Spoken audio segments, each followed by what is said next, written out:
Broadway's Cort Theatre was officially renamed the James Earl Jones Theatre on Monday, September 12.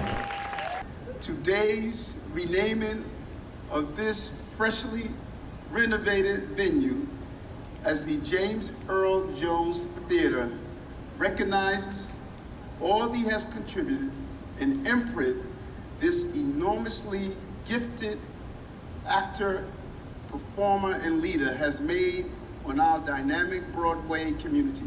I join everyone in applauding this outstanding actor who has fostered diversity in the arts and shaped the history of theater in New York and beyond. Together, we look forward to the many ways this landmark theater will further enhance our cultural landscape as we take bold steps to come back stronger from the pandemic. Now, therefore, I, Eric Adams, Mayor of the City of New York, do hereby proclaim Monday, September 12, 2022, in the City of New York as James Earl Jones Day. The historic theatre, which first opened in 1912, received a $47 million renovation and expansion.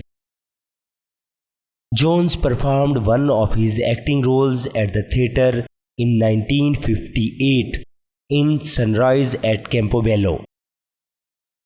Throughout his career, he has been honored with an Emmy, Grammy, Oscar, and Tony Awards, and received the National Medal of Arts and the Kennedy Center honors.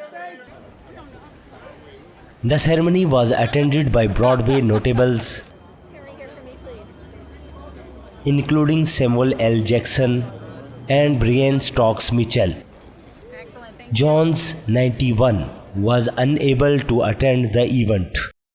And I could not put down my sword when justice was my right. Make them hear you. Make them hear